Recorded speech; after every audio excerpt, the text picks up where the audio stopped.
Hi friends, నేను మీ సీతామహాలక్ష్మి. ఈనాటి కథలకి స్వాగతం. ఈరోజు మనం ఊరగాయ దొంగ అనే చందమామ కథని చెప్పుకుందాం. అనగా అనగా ఒక ఊళ్ళో ఒక బడిపంతులుండేవాడు. ఆయన ఊళ్ళోని పిల్లలందరికీ చదువు చెప్పేవాడు. ఊరివాళ్ళు తమకు తోచినది రుణమో పణమో ఇస్తూనే ఉండేవారు. కానీ దానితో పంతులు దరిద్రం తీరేది కాదు. ఎందుకంటే ఆయనకు గర్భదారిద్ర్యంతో పాటు గంపెడు పిల్లలు కూడా ఉన్నారు. ఆ ఊరి కరణం కాస్త కలిగినవాడు.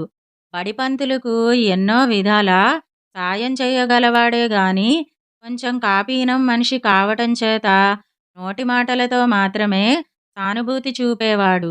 కరణంగారి తల్లి 80 ఏళ్ల తొక్కు. ఆవిడ కాపీనం వర్ణనాతీతం. ఒక ఏడు కరణంగారింట 2 జాడీల నిండా ఆవకాయ పెట్టుకున్నారు. బడిపంతులు చిన్న గిన్నెడు ఊరగాయ అయినా పెట్టలేకపోయాడు. ఒక జాడీడు ఆవకాయ అయినా ఉంటే ఇంటిల్లిపాదికి కొంతకాలం పాటు అన్నానికి ఆదరువు దొరుకుతుంది. అంచేత పంతులు కరణంగారి ఊరగాయ కాజేయాలని నిశ్చయించుకున్నాడు.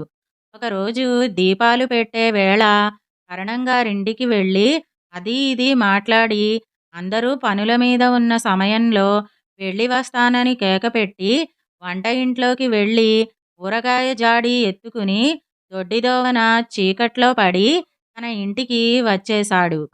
మర్నాడు పొద్దుటిదాకా కరణంగారింటివాళ్ళు ఊరగాయ దొంగతనం మాట తెలుసుకోలేకపోయారు.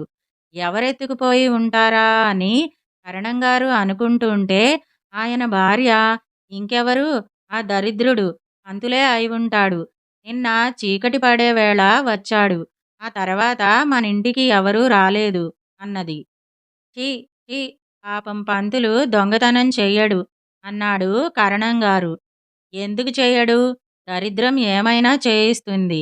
నువ్వు వెంటనే గ్రామాధికారితో చెప్పి పంతులు ఇల్లు సోదా చేయించు. పోయిన జాడి దొరక్కపోతే అప్పుడడుగు అన్నది కరణం తల్లి. కరణం అలాంటి పనికి సమ్మతించలేదు. ఒకవేళ పంతులు ఇంట జాడీ దొరికినా తనకు ఊళ్ళో మర్యాద పోతుంది. కరణంగారే నన్ను ఊరగాయ పట్టుకుపొమ్మన్నారు అని పంతులు అన్న పక్షంలో అందరూ నమ్ముతారు. ఎందుచేతనంటే పంతులంటే తనకు ఎంతో అభిమానం ఉన్నట్టు ఊరంతకీ కరణం కనబరుస్తూ వస్తున్నాడు. పంతులు ఇల్లు సోదా చేయించడం మనకే పరువు నష్టం. ఊరగాయ జాడి పోతే పోయిందిలే అన్నాడు కరణం. అదే మాటరా, ఇవాళ ఇదయింది, రేపు ఇంకోటవుతుంది. ఈ దొంగతనం ఏదో విధంగా రుజువు చేయాల్సిందే. నేనొక ఉపాయం చెబుతాను. మనం నెల రోజుల పాటు తీర్థయాత్రల మీద పోతున్నామని చెప్పి మన భోషాణం పంతులింట ఉంచు. ఆ భోషాణంలో నేను కూచుంటా. నువ్వు సాయంత్రం వచ్చి ప్రయాణం మానుకున్నామని చెప్పి భోషాణాన్ని మళ్ళీ ఇంటికి తీసుకురా. ఈ లోపల నేను వాళ్ళ దొంగతనం ఆరా తీస్తా అన్నది కరణంగారి తల్లి. కరణానికి ఇదంతా బాగాలేకపోయినా విధిలేక ఒప్పుకున్నాడు. తల్లికి సొంత ఆస్తి చాలా ఉన్నది. అదంతా తన పిల్లలకే దక్కాలన్న ఆశతో కరణం ఆవిడ మాట బాగా సాగనిస్తూ ఉండేవాడు. మర్నాడు ఉదయం కరణం బడిపంతులను పిలిపించి, పంతులు, మేం తీర్థయాత్రలకు పోతున్నాం. మా వెండి బంగారాలు భోషాణంలో పెట్టి ఒక నెల రోజుల పాటు మీ ఇంట్లో ఉంచుతాం. అభ్యంతరం లేదు గదా అన్నాడు. మహారాజుగా ఉంచండి అన్నాడు పంతులు. ముసలిదాన్ని భోషాణంలో ఉంచి భోషాణాన్ని పంతులు ఇంటికి మోయించుకొచ్చి కరణం వెళ్ళిపోయాడు. తినటానికని ముసలిది మినపరొట్టె తెచ్చుకున్నది. మిట్ట మధ్యాహ్నం వేళ పంతులు పిల్లలు అమ్మా అన్నం పెట్టు అన్నారు. భోషాణంలో ఉన్న ముసలిది మినపరొట్టె తీసి తినసాగింది. ముసలిదానికి పళ్ళు లేవు. రొట్టె దిగమింగటానికి నీళ్ళూ లేవు. అందుచేత రొట్టెను నీటిలో కొంతసేపు ఉంచుకుని నానినాక తిందామని ముసలిది ప్రయత్నం చేస్తున్నది.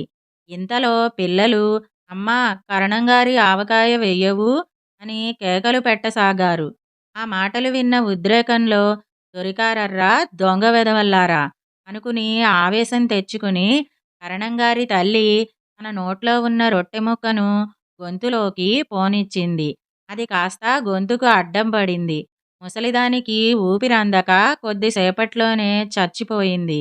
ఆ సాయంకాలం కరణంగారు పంతులు ఇంటికి మనుషులను పంపాడు. వాళ్ళు వచ్చి పంతులుతో కరణంగారు ప్రయాణం మానుకున్నారట. భోషాణం తెమ్మన్నారు అన్నారు. పంతులు పట్టుకు పొమ్మన్నాడు. ఇంటికి చేరిన భోషాణం తలుపు తీసి చూస్తే ముసలిది చచ్చి కొయ్యబారిపోయి కనిపించింది. కరణం కంగారు పడి పంతులుకు కబురు చేశాడు. ప్రతిదానికి పంతులు సలహా తీసుకోవటం ఆయనకు అలవాటే. పంతులు వచ్చాక, చూడు పంతులు, మా అమ్మ అకస్మాత్తుగా చచ్చిపోయింది. ఒక రోగము రొస్టు అయినా లేదు. ఈ సంగతి ఊళ్ళో తెలిస్తే ఆవిడ డబ్బు కోసం నేనే చంపానంటారు. ఈ శవం మాయం చేసే ఉపాయం ఏదన్నా నువ్వే చూసి నా పరువు కాపాడాలి. మూడో కంటివాడికి తెలియగూడదు అన్నాడు. మీరు డబ్బుకు వెనకాడకుండా ఉంటే అంతా సరవుతుంది. మీరేమీ భయపడకండి అన్నాడు పంతులు. కరణానికి ధైర్యం వచ్చింది. ఒక 100 రూపాయలు పంతులు చేతిలో పెట్టాడు. పంతులు ముసలిదాని శవాన్ని భుజాన వేసుకుని పైన గుడ్డ కప్పి ఊరికి దూరంగా ఉన్న ఏట్లో పారేద్దామని బయలుదేరాడు. పొరుగురి జమీందారు గారు ఎక్కడి నుంచో పొద్దుపోయి తన గుర్రబండి మీద స్వగ్రామానికి పోతూ పంతులు నడిచే రహదారి వెంట వస్తున్నాడు. పంతులు కంగారు పడ్డట్టు అటూ ఇటూ పరిగెత్తి గుర్రపు బండి దగ్గరికి వచ్చాక ముసలిదాన్ని గుర్రాల ముందు జారవిడిచాడు. బండి ఆగిపోయింది. జమీందారు బండి దిగాడు. అయ్యో అమ్మా, నీకప్పుడే 100 నిండాయా అంటూ పంతులు శవం మీది గుడ్డ తీసి శోకాలు ప్రారంభించాడు. ఏమయ్యా, అంత అవివేకమా? బండిని తప్పుకోవడం కూడా చేతకాదా? ఇందా ఈ డబ్బు ఉంచు అంటూ జమీందారు పంతులుకు డబ్బు సంచి ఇచ్చి బండి ఎక్కి ముందుకు సాగిపోయాడు. తర్వాత పంతులు కరణం తల్లి శవాన్ని ఏటికి తీసుకుపోయి ఏటిలో పారేసి అర్ధరాత్రి కల్లా ఇల్లు చేరుకున్నాడు. ఇదండి ఊరగాయ దొంగ అనే చందమామ కథ. ఇప్పుడు ఏదీ దక్కదు అనే చందమామ కథని చెప్పుకుందాం. ఒక రాజుగారి తోటలో ఒక అపూర్వమైన గులాబీ చెట్టు ఉండేది. అది ఏటా ఒక్క మొగ్గ తొడిగేది.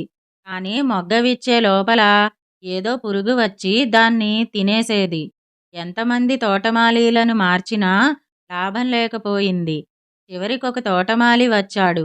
ఈసారి గులాబీని పురుగు నుంచి కాపాడకపోతే తన తల తీసేయమన్నాడు. ఏదీ దక్కదు. ఆ మొగ్గను నువ్వు కాపాడలేవు. ఏదీ దక్కదు అన్నాడు రాజు. వాడు తోటమాలిగా కుదిరిన ఏడు గులాబీ మొగ్గ తొడిగింది. అది మర్నాటికి విచ్చుకుంటుందనగా ఆ రాత్రి తోటమాలి దాని దగ్గరే మేలుకుని కూర్చున్నాడు. తూర్పు తెల్లవారుతుండగా ఒక పురుగు వచ్చి గులాబీ మొగ్గ మీద వాలింది. కాని తోటమాలి దాన్ని చంపే లోపల ఒక పికిలిపిట్ట లాంటిది వచ్చి ఆ పురుగును తన్నుకుపోయింది. కొంచెం పొద్దెక్కేసరికల్లా గులాబీ పువ్వు విచ్చుకున్నది. నిజంగా అది చాలా అందమైన పువ్వు. తోటమాలి దాన్ని తీసుకుపోయి పరమానందంతో రాజుగారికిచ్చాడు. దీన్ని ఎలా కాపాడావు అని రాజు అడిగాడు. నేను చంపేలోపునే పురుగును ఏదో పిట్ట తన్నుకుపోయింది మహారాజా అన్నాడు తోటమాలి. రాజు నిట్టూర్చి, పురుగును పిట్ట తిన్నది. రేపా పిట్టను ఇంకేదో తింటుంది. ఏదీ దక్కదు అన్నాడు. మరుసటి సంవత్సరం గులాబీ మళ్ళీ మొగ్గ తొడిగింది. అది విచ్చుకునే సమయానికి తోటమాలి మళ్ళీ కాపలా ఉన్నాడు. ఈసారి కూడా పురుగు వచ్చింది. అది మొగ్గపైన వాలక ముందే పిట్ట వచ్చి పట్టుకుని నేలపై వాలింది. మరుక్షణమే ఒక పొదలో నుంచి పాము ఒకటి వచ్చి పిట్టను పట్టేసింది. తోటమాలి రాజుగారికి గులాబీ పువ్వు ఇస్తూ ఈ సంగతి చెబితే రాజు నిట్టూర్చి, నే చెప్పలేదా, ఆ పాము దక్కదు అన్నాడు. మరుసటి ఏడు గులాబీ మొగ్గ కోసం పురుగు వచ్చింది. ఆ పురుగును ఒక పిట్ట పట్టుకున్నది. ఆ పిట్టను పాము పట్టుకున్నది. తోటమాలి ఆ పామును తన దుడ్డుకర్రతో చంపాడు. అంతా తోటమాలి నుంచి విని, పాము దక్కదని చెప్పాను కానా, ఏదీ దక్కదు అన్నాడు రాజు. ఈసారి రాజు అన్న మాట తోటమాలిని కలవరపెట్టింది. ఒకరోజు తోటమాలి ఒక చెట్టు మీద ఉండి కాయలకు గుడ్డలు కట్టుతుండగా తోటలోకి రాణిగారు చెలికత్తెలతో వచ్చింది.